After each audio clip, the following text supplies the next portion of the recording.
I swear you'll die. Dad, I gotta die by that. That's crazy, y'all. I ain't really gonna die by it. Shortly after this disturbing live stream, Zaria Carr was dead. Shamarcus Ross shot and killed himself in, an hour and a half after his wife, Zaria, had been found dead in their home.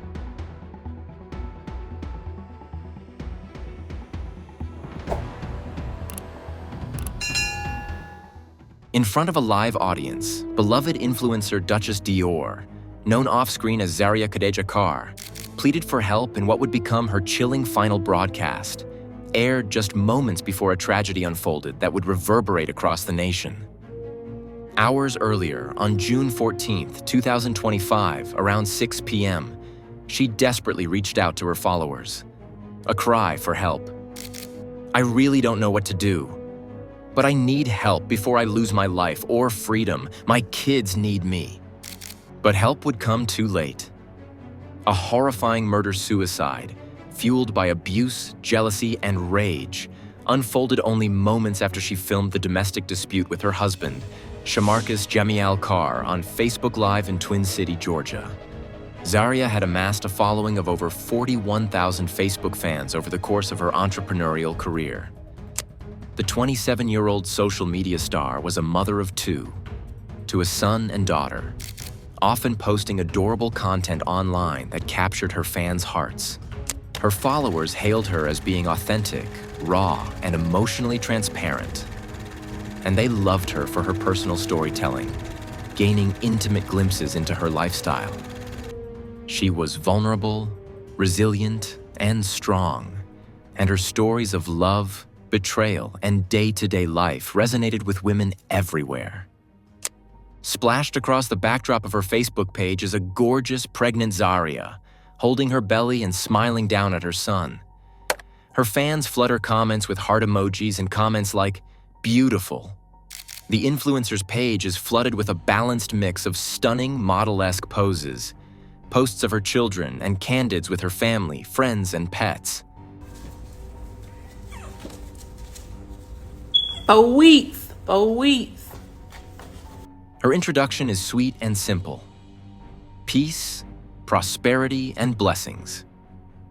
Next to blessings, the word in all caps is an angel. While she did not promote herself as a religious influencer, she often mentioned praying and God in her posts. She was originally from Fort Lauderdale, Florida, and she listed her workplace as Grace and Mercy Kennel Shamarcus's business. She even appeared to run her own hairstyling business. In her most popular video, she allowed her son full reign to shout all the cuss words he wanted and left the room. Whenever we leave out of here, you say it. When I come back, you can't never say it again, okay? Yes, ma'am. And you're gonna get a whooping this time, but you say it again, you get a whooping. Yes, ma'am.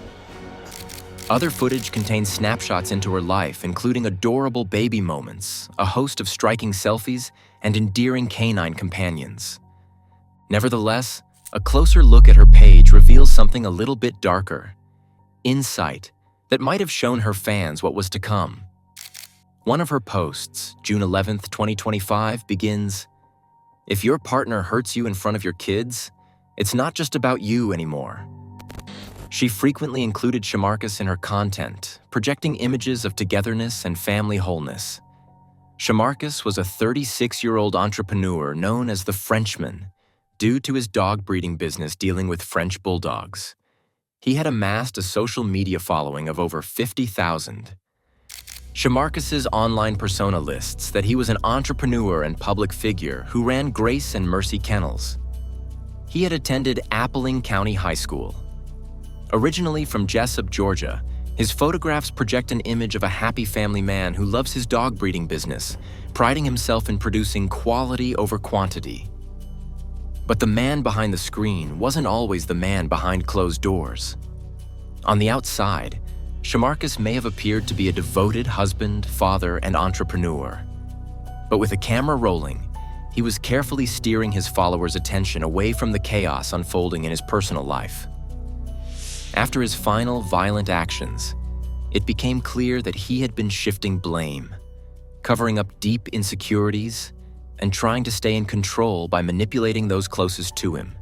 I ain't fucking. You fucked her. Okay, so I didn't fuck you. So what? They give you the right to go talk to him. These are often signs of controlling behavior in abusive relationships. For Zaria, the truth only came to light when it was too late. And by then, the mask had already done its damage. While the facade might have been a challenge for many of those who followed the influencers to spot, there was a warning sign that might have raised a clearer red flag, signaling a questionable power dynamic. The couple met when Zaria was working as a corrections officer and Shamarcus was incarcerated. He was imprisoned beginning in 2012 for roughly 5 years for convictions related to aggravated assault, firearms violations, and drug-related charges. After his release, the two moved in together along with Zaria's young son, and they married quickly after she became pregnant with their daughter. While it has not been officially confirmed or explicitly stated, the ending of her career as a corrections officer seems to have coincided with the beginning of her relationship with Shamarcus. Meeting this way may have challenged the kind of relationship dynamic Shamarcus was used to, one where the man is traditionally seen as being in charge.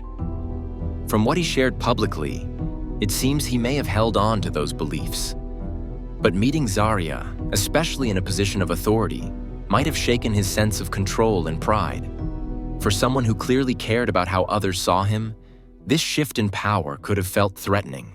Falling for a strong, uniformed woman might have stirred up feelings of insecurity, leading him to act out in ways meant to put himself back in control. While his history of troubling behavior existed long before Zaria entered the picture, it's possible that the way they met and the imbalance he felt because of it added fuel to an already dangerous pattern. Shamarcus had a documented history of making verbal threats and displaying aggression online, particularly through Facebook live streams with Zaria.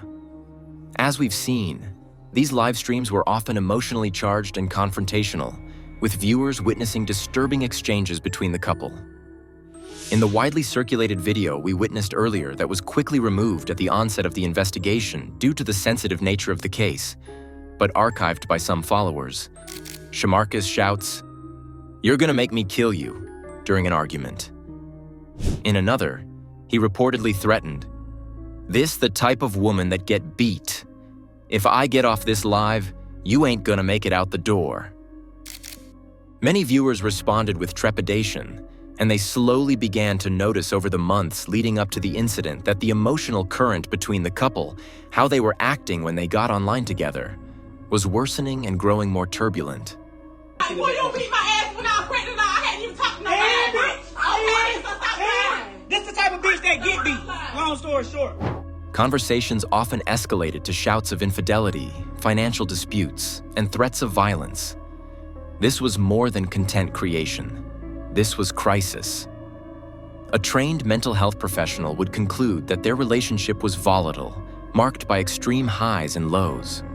But predating this tragic turn of events, some fans might have said that the nature of their relationship is what made them so interesting. One user on X commented, "They hated each other but couldn't release that bond." People think these toxic relationships are cute and funny until something extreme happens. You can see it in his eyes. In the video the user commented on, Shamarcus is drinking a bottle of liquor, accusing Zaria of cheating and contracting herpes. So she turned around. Right now, don't worry about me. She turned around and, okay, boom. After I get caught with that girl. Zaria is yelling in the background, begging him to turn off the camera and attempting to explain herself. He mocked her in front of everyone, eyes watching, phones recording. It wasn't the first time. There was something calculated in the way he chipped away at her dignity. Always just enough to make her shrink. Zaria had once been radiant. People said she lit up a room. Lately, though, it was as if a shadow followed her. Quiet, constant. At first, it looked like stress, then exhaustion, then something else. Harder to name. By the time the story made the news, most people only saw the ending. 2 lives cut short in a shocking public tragedy. However, for those who had been watching closely, the signs were always there. You just had to know where to look. People close to Zaria remembered the changes. They noticed how her laughter quieted, how her social media posts became more filtered and calculated. Every word she spoke near him seemed carefully measured, as if she were constantly treading on thin ice. When Shamarcus felt challenged or dismissed, he lashed out, not with physical violence at first, but with words that cut just as deeply. He did so in public, online, and anywhere that allowed others to watch her diminish while he appeared to rise. Zaria tried to keep the peace. She gave second chances when others would not have offered even a first. She wanted to believe that the kind version of him, the one who cooked for her, apologized, and sent long texts promising change, was the real one. But that version of him always vanished the moment he sensed she was slipping away. What happened that day was not simply a loss of control. It was the culmination of a slow and steady buildup, like pressure behind a wall, with cracks no one was willing to acknowledge. Shamarcus was unraveling in plain sight. The threats, the outbursts, the paranoia, and in the end, the act that shattered two families left a community reeling. Some say it came out of nowhere, but stories like these rarely ever do. What initially looked like funny and cute back-and-forth banter between a loving couple was actually a disturbing domestic violence situation. And one day, it went too far. Zaria's fans watched in horror as this story unfolded in real time on social media. "You're going to make me kill you." These are among the final haunting words Shamarcus would say to Zaria. As they accused each other of cheating, tensions built in front of a live audience of thousands of followers. The couple had fought back and forth in front of their fans before, but while viewers watched on, no one could have expected what would happen when Zaria abruptly ended what would be their final stream. In the last clip we see of Zaria, she yells out, her tone frightened, "I gotta die if I tell what happened." Her final parting words are, "He's getting mad because he don't like the truth coming out." I gotta die if I tell what happened? That's crazy, y'all. I ain't really gonna die behind this, so y'all won't know that tea right now. Mark done got quiet. Where he at? He right here. He getting mad. He don't like the truth coming out. What looked like hundreds of thumbs-up reactions flooded the screen within this short, heated 25-second clip. One user commented, "Let her talk," while another questioned, "What happened?" prompting a couple others to react with laughter emojis. What occurred next would end in horror, send a shockwave of collective mourning through Zaria's loving, loyal fan base, and spark nationwide outrage. We can only imagine the sheer panic that rippled through the quiet neighborhood when screams and gunfire shattered the night. Shortly after this disturbing live stream, Zaria Carr was dead. Shamarcus Ross shot and killed himself in, an hour and a half after his wife, Zaria, had been found dead in their home. Around 9:30 p.m., multiple agencies, the Twin City Police Department, Emmanuel County Sheriff's Office, and Emergency Medical Services rushed to a home on the 100 block of 5th Avenue. Inside, they discovered a haunting scene. 27-year-old Zaria Khadejah Carr, unconscious and unresponsive. Despite every effort to save her, it was too late. She was pronounced dead at the scene. The Georgia Bureau of Investigation later confirmed the chilling truth. Zaria had been brutally beaten and fatally shot. As officers combed the scene, they realized something else. Shamarcus was gone. And so was Zaria's 2021 Dodge Challenger. Around 11 p.m., a BOLO alert, be on the lookout, was issued. Over 100 miles away in Wayne County, Georgia, deputies locked eyes on the suspect vehicle. Behind the wheel was Shamarcus. What followed was a high-speed chase through the darkness. This security camera footage from Sing Food Mart across the street from the home shows a dark-colored Dodge Challenger leaving around 9:27 p.m. But before officers could even close in, Shamarcus made a chilling decision. In a flash, he turned the gun on himself and pulled the trigger. The pursuit ended not with an arrest, but with a gunshot. He was rushed to the hospital, but it was too late. The single, self-inflicted wound proved fatal. The investigation into Zaria Carr's death now rests in the hands of the Georgia Bureau of Investigation. Their agents are piecing together the final hours of a life cut short, gathering evidence that will soon pass to the Middle Judicial Circuit District Attorney's Office for legal review.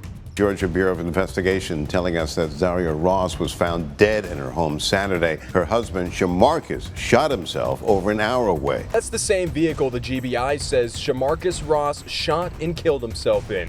Meanwhile, the Wayne County Sheriff's Office has opened its own case, this one into Shamarcus's death, whose apparent suicide has left behind more questions than answers. The first question many are asking is simple yet profound. How could this happen with so many people paying such close attention? The truth of what happened before the devastating event that took place on June 14th, 2025, is that while some viewers sent heart emojis and offered Zaria their prayers, most just watched or did nothing. Her crisis was real, playing out in motion across an audience of possibly thousands. Were they too stunned or just too desensitized to do anything about what they were witnessing? Zaria's cry for help couldn't be any louder, but when the live stream ended, the silence was deafening. Sadly, her death follows a path all too common in domestic violence cases. It begins with a distress call, followed by overlooked warning signs, and ends with failures to prevent or protect. Reported by the National Coalition Against Domestic Violence, almost 50% of female homicide victims in the United States are murdered by a present or previous partner. In the absence of action in response to Zaria's outcry, there are echoes of both grief and guilt spreading across the nation. Her social media pages have become shrines. Fans have shared countless tributes and prayers in her honor. Hashtags number Justice for Dutchess and numbers Say Her Name have found a home on the internet in her memory. In the wake of her passing, Zaria's name became more than a headline. Her name became a rallying cry. Digital calls for help, policy experts insisted following Zaria's death, should be treated as seriously as 911 calls.